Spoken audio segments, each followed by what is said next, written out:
ଶରୀରକୁ ନେଇ ଏ ସ୍ୱାର୍ଥପର ଦୁନିଆରେ ମୋତେ ବଞ୍ଚିବାକୁ ହବ କେବଳ ମୋ ପୁଅ ପାଇଁ,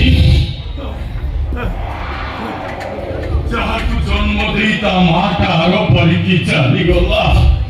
ଓ ସେ କଥା ଭାବିଲା ବେଳକୁ ମୋ ପାଦ ତଳୁ ମାଟି ଘୁଞ୍ଚି ଘୁଞ୍ଚି ଯାଉଛି।